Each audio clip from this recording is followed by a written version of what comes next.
रक्षनाबेक्षन होनो थाखाय बे धोरोमखौ साबना हामना खालामनानै मुलुगनां मोनसे धोरोम जाहोनो थाखाय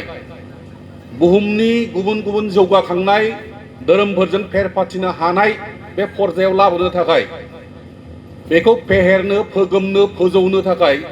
बाथौ धोरोमखौ बिथा खालामनानै जि आफाद दादों दुलाराय गुदि बाथौ आफाद बे आफादनि सासे बिबानगिरिबोल' धोरोम गुरु जानो हायाखै जानोबो लुबैयाखै धोरोमनि इसिबां गियानबो गैया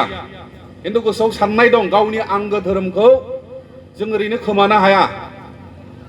हलायै सोरनिबा नारसिननायाव सोरनिबा बनख्लाबनायाव बेखौ जों हगार हरनो हाया होननानै बाथौ धोरोमखौ बोरैहाय रक्षनाबेक्षन होनो थाखाय बेखौ फोथांनानै लाखिनो बेखौ फेहेरफिननो बेखौ फोजौफिननो साबना हामना खालामनो गुबुन धोरोमफोर बायदि बुहुमनि मिथिजानाय गुबुन धोरोमफोर जेरै ख्रिस्टियान जैन बुद्धिस्ट हिन्दु मुस्लिम बायदि बायदि धोरोमफोर दङ बे धोरोमफोरजों फेर फाथिनो हानाय खालामनो थाखाय जि आफाद दादों बे आफादनि सासे बिबानगिरि गोसो दं हिसाबै धोरोमखौ लाखिनो गोसो दं हिसाबै मावबोनायाव नोंथांमोनहानो रायजो राजाफ्रानो अन्नानै जि आफाद दादों बे आफादनि आफादगिरि जानांगौ बिबानगिरि जानांगौ होननानै दोनसोमनायाव आफादनि खामानिफोरखौ मावलांनो थाखाय दायित्व लानाय सासे मावथिल'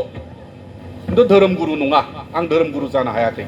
जानोबो लुबैयाखै आं बेखौ गिबियावनो स्पष्ट होखाबाय आरो गाराङा बारा मोजां नङा आं दहायनो बुंदों आंनि गारां बायदि आंनो मोनाखै एसे सोलायनाय आरो बोलो गोनां एसे सिलिंलांनो नागिरनाय बादि मोनबाय थादों आङो बाथ्राया जाहैबाय बे जानुवारि दाननिफ्राय 1 अक्ट'निफ्रायनो बुंनो थाङोब्ला रेस्टलेस ओरै खारलाय दैया बैयाव लोङो गगा मोनहां मालाबा जुजिनाङो गगाजोंबो गारामाफ्रा बारा थिग जाया जाबाय थादों गोबां प्रग्राम गानांबाय गोबां हाबाफारियाव लोगो लाफैनांबाय जायगा दाबसेयाव नङा बैयाव खारलाबायबाय कार्बि आंलं उदालगुरि गहपुर बेफोरबायदि खारै दै सोलाय लोंबोबाय थानायाव गेजेराव सानफा गाहामल' रेस्ट बिदियाव गाराङा बारा थिग जायाखिसै एसे थरायनाय मोनगोन सोरबाफोर आगोलाव खोनादोंमोनब्ला आंनि गारांखौ एसे दस्रा जादों नंमारगौ होननानै फोथायगोन आरो जायफोर खोनायाखै हयथ' बिसोर बेनो बे मोनगोन गोदान मोननाय नङा जायखिजादोला आं जोंनि आफादनि सोमोन्दै एसे गुदिनिफ्राय बिजौसिम बुंनो लुबैदों खारना जाहैबाय जोंनो आफादखौ मैया दाखालि दानाय जायाखै दा जोंनि दुलाराय गुदि बाथौ आफादा बबेखानि 2014 2014 बे 2014 सनावसो जोनोम मोनदों दुलाराय गुदि बाथौ आफाद खिन्थु बिनि आगोलाव जों मावबोदोंमोन मा अल बाथौ रिलिजियास इउनियन आब्रु गुसुङै जायखौ जों होनो बे जाहैबाय मा 1991 सन आं बिनिफ्राय लाबोनो नागिरदों 1991 सनाव जों बोखावजायै क'क्राझार जिल्ला नोंथांमोनखौ लाफानानै बे समाव चिरां गैया गसाइगावनिफ्राय बिजनिसिम बे जों क'क्राझारमोन जों जयैनो दंमोन क'क्राझार जिल्ला होननानै जों मिथिजायोमोन बे क'क्राझार जिल्लाया जोंनि बेंटलाव आं बेंटलनि मानसि दै दा बाथौ मिसन जि स्कुल दङ बे सेरावनो आंनि न' बे क'क्राझार जिल्लाया बै समाव मा सिन्था खालामलायबाय जोंनि दैदेनगिरि माखासेफोर आगुनि गोरों गोरा माखासेफोर दा एसे बोरायबाय बैसो जाबाय हयथ' सोरबाया न'आव जनानै थाबाय सोरबाया रुंसारिबो जालांबाय बै समाव सानलायनायफ्रा बाथौ धोरोमखौ जोङो बे बर'नि सिथ्लानि सा सानजा खनायाव फुजिबाय थानानैल' जानाय नंलिया हाग्राबारियाव गारजा होनानै बबेबा जायगायाव खेराइ होनानैल' जानाय नंलिया जों बेखौ फेहेरनांसिगोन फोसाबनांसिगोन फोजौनांसिगोन आरो जोंनि मानसिफ्रा गुबुन धोरोमनि गाग्लोबनायाव थावरिनो हायैयाव बाथौ धोरोमखौ गारै सोरबाया ब्रह्म हाबबाय सोरबा ख्रिस्टान हाबबाय सोरबा जयगुरु जाबाय सोरबा कृष्ण गुरु जाबाय सोरबाया कीर्तन घोषा गायहैबाय सनातन धर्म लाहैबाय शंकरिया जाहैबाय बेबायदि गोबां बर'फ्रा सोलायबोनो हमबाय बेखौ सिन्था खालामनानै जों मा आफाद दानांसिगोन आफादनि गेजेरजों जों खामानि मावाब्ला बाथौ धोरोमा जोबलांनोबो हासिगौ जोंनि बे बुलि बाथौआ जोबलांनोबो हासिगौ बे मोनसे आशंका बे मोनसे गिनाया फैखांबाय बेखायनो 1991 सनाव बे क'क्राझार जिल्लानि सेरफांगुरिनिफ्राय लानानै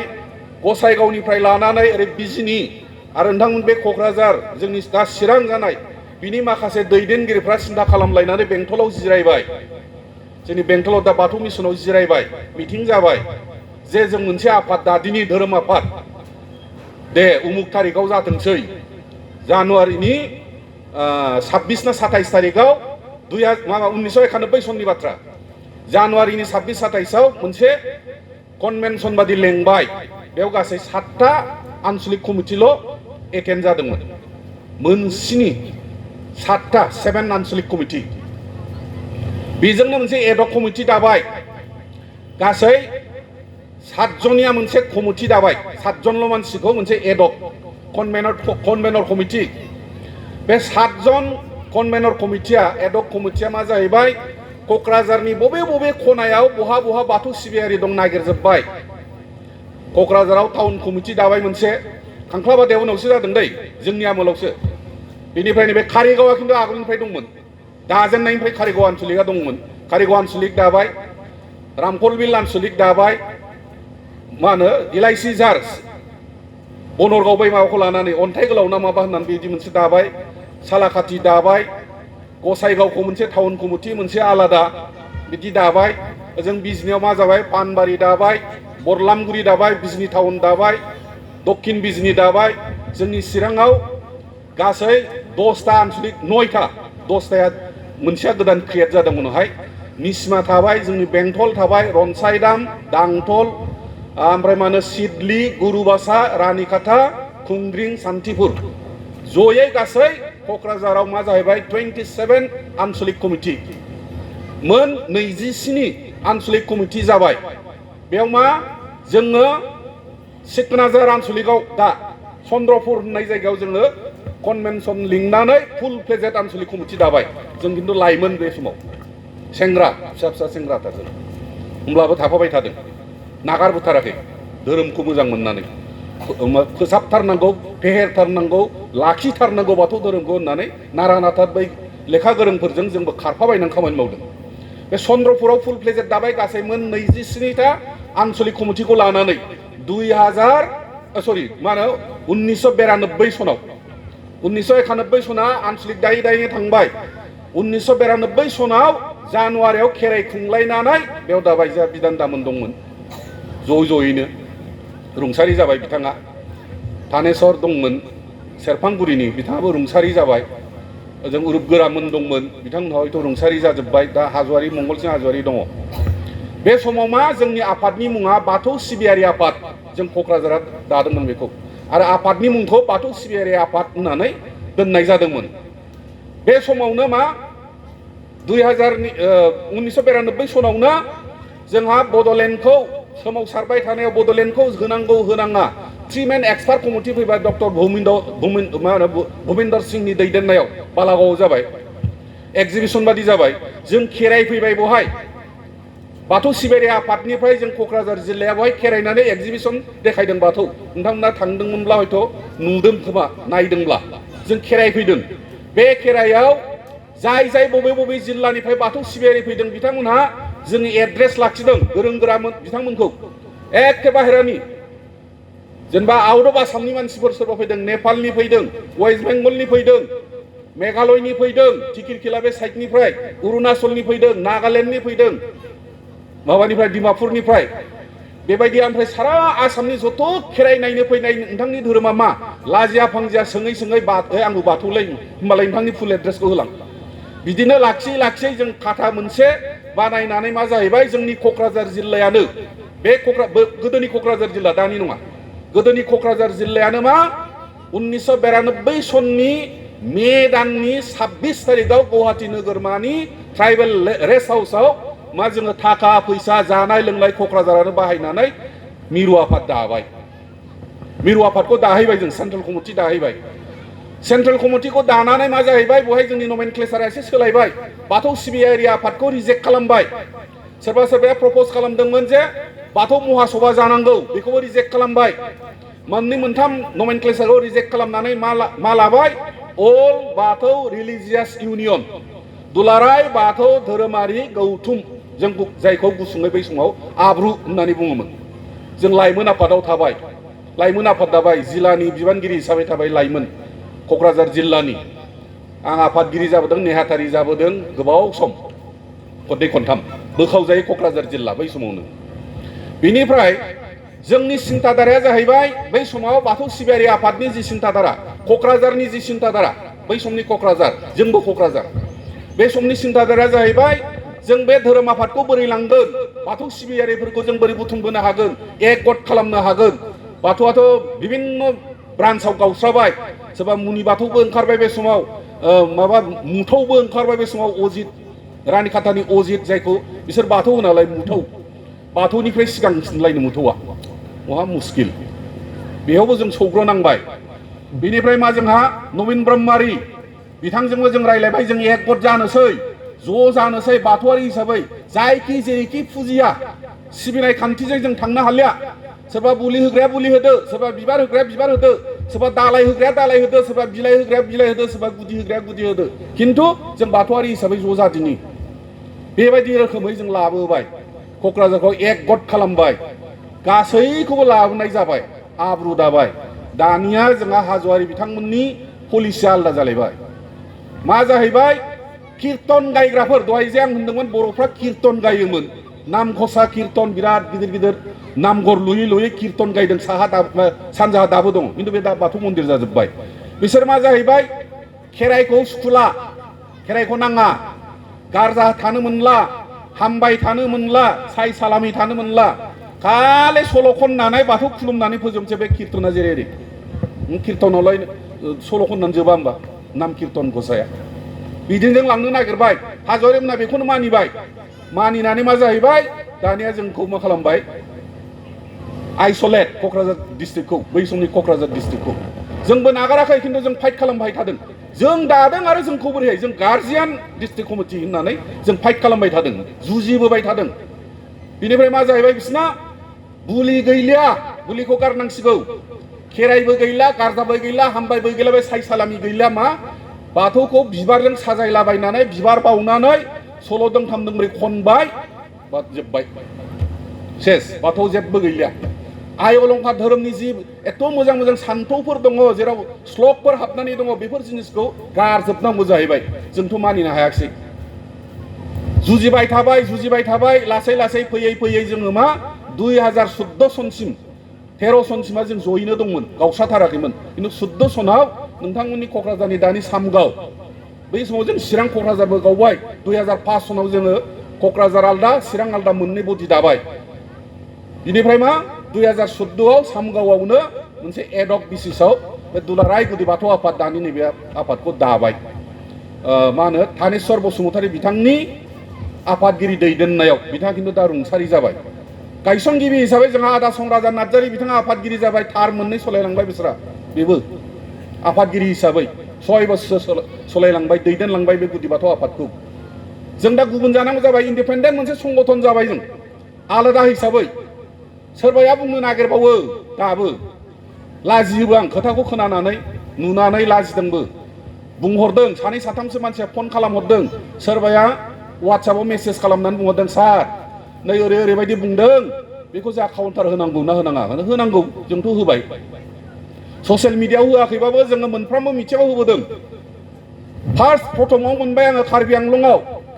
थांनायनि सिगाङावनो जों बेखौ मोनबाय बहाय होबोबाय जोंनाव मोनबैसो डिस्ट्रिक्ट कमिटि दं दालाय जों मानो लोरबां जाखो बिथांमोना बुंबाय मा बुलिया जोब्बाय खालि क'क्राझार चिरां मोननैल' डिस्ट्रिक्टआ बुलि बाथौआव दंसै ओमफ्राय गैलिया जाम्बाथां सिजानथां गावनि माबायावनो दं ओमफ्राय गावनि सिथ्लायावनो दं बुलि जाय बुंग्रा बिनि सिथ्लायावनो दं उदालगुरिनि मानसि उदालगुरिया बेसेबां गोख्रों डिस्ट्रिक्ट कमिटि दं नुदोंना नुवाखै बे एथ' ग्रोम ग्रोम माबा कनफारेन्स खुंदों नै दाख्लैबो मा होनो भैरबकुन्द सेराव आमगुरि होननाय जायगायाव आंनो थांनानै फैबाय बहायबो गायबोलायबाय आङो जोंनाव खयथा डिस्ट्रिक्ट कमिटि दं जोंना दा बर्तमान 21टा डिस्ट्रिक्ट कमिटिया जोंहा दाजाखानाय कनफार्म बेयो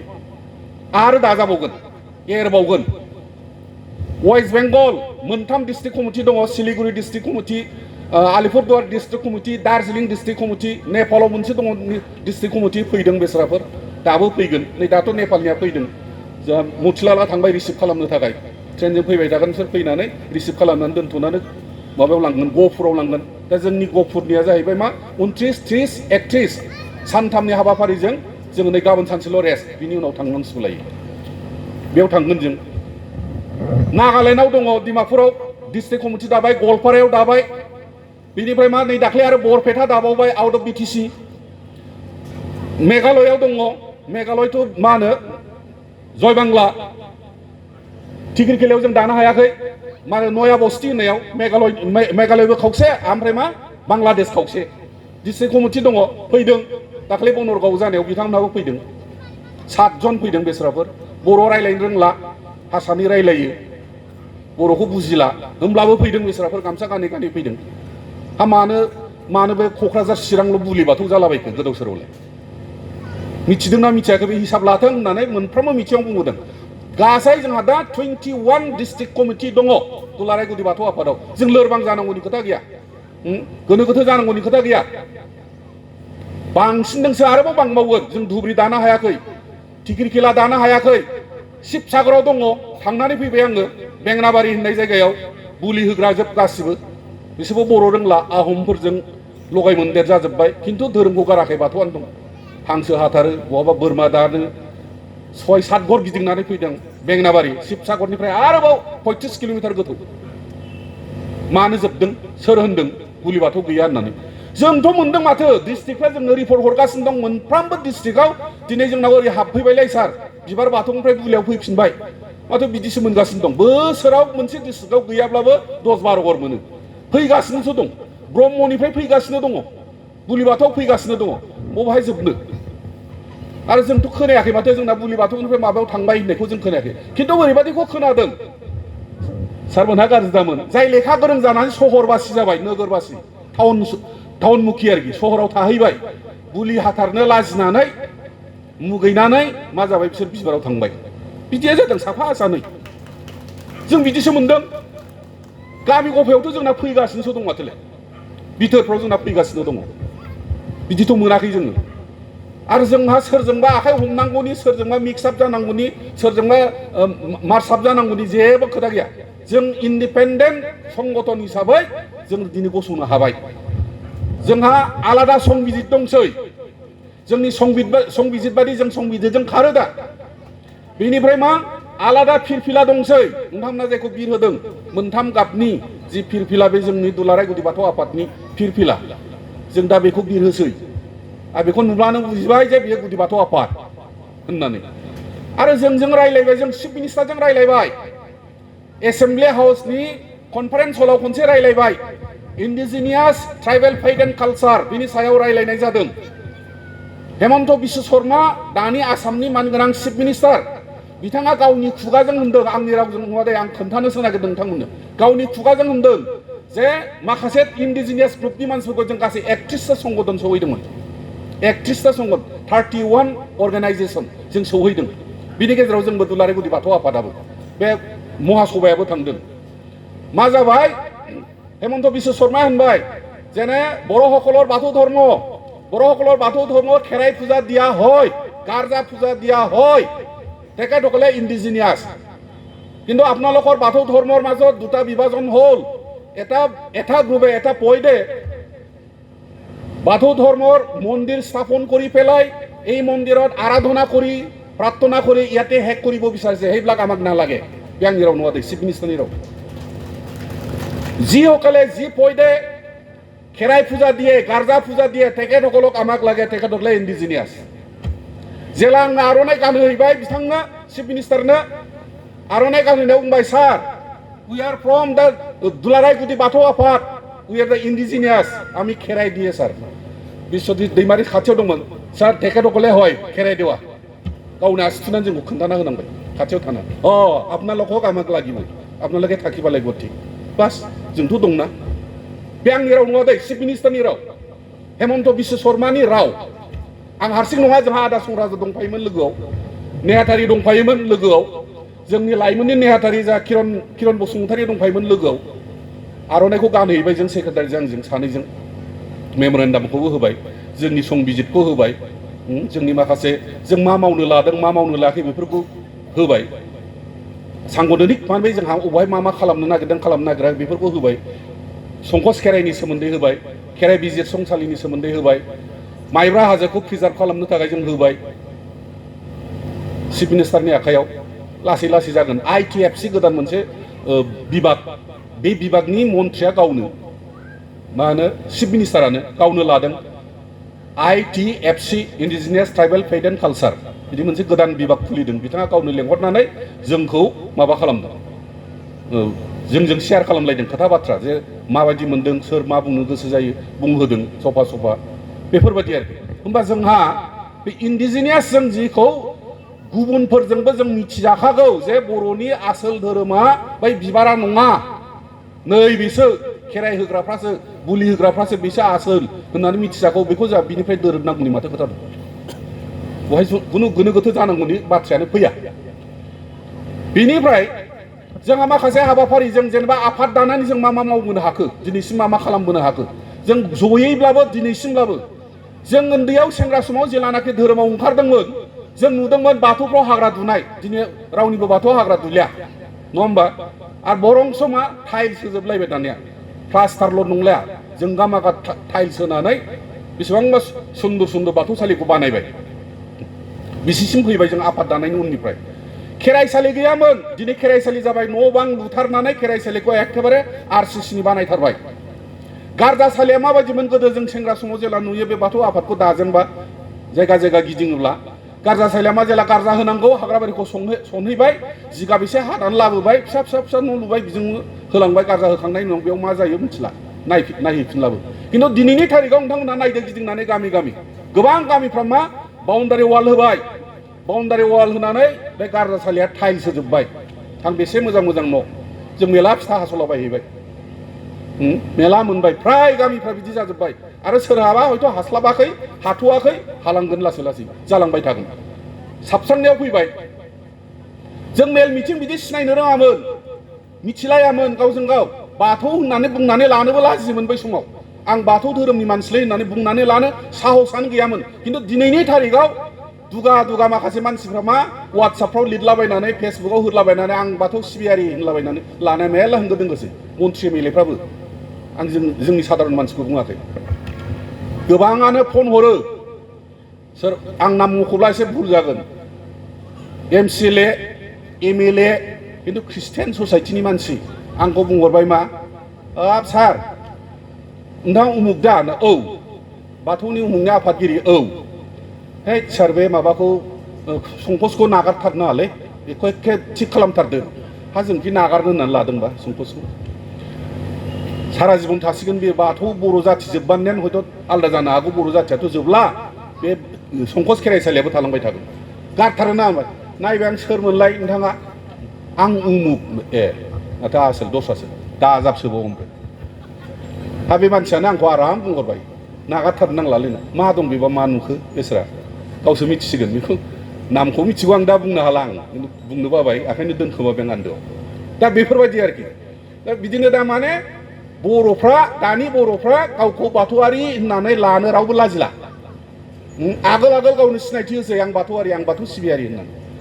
खिन्थु जोंनि टाइमाव मा जों जेलानाखि मावजेननो ओंखारदोंमोन सोंब्लाबो खोन्थाया नोंथाङा मा बाथौ ना ब्रह्म मानो नांगौ नै बेखौसो होनग्रोयो मानो नांगौ माने जोङो दा बाथौनि ओरै ओरै आफाद दाबाय बे बाथौ आफादाव जोंनो खामानि मावनो मानसि नांसिगौ सारमोन बायदि गोरों गोराफोरखौ मोनोब्ला जोंहा मोजां जायो आं बाथौ खुनुरुखुम होननानै लानोसै औ आं बाथौ आफादनि मानसिनो बाथौआथ' आं बाथौ नंगौ जोंहा साख्रि दंलै बिदिखौ सोलाबनाय नङा सोरबा बायदि आरो खिन्थु मालाय नै जोंहा मुसाहारि सारमोनहा साख्रि गैया नामा बोरैथो सोलाबदों बेबायदिलाय हा जोंनो बिदिल' माबा इन्धन जगायना होना जोंनो साहस खालामना माने बारदै सिख्लामोनहा साख्रि गैया नामा साख्रि दं लेंहरनायाव फैदों नांगौल' मोनबानो जाबायना जोङो नोंथांखौ बिबान लानानै सान हर धोरोमनि मावनो जों थोनाखै जोंनो माबा होनांगौ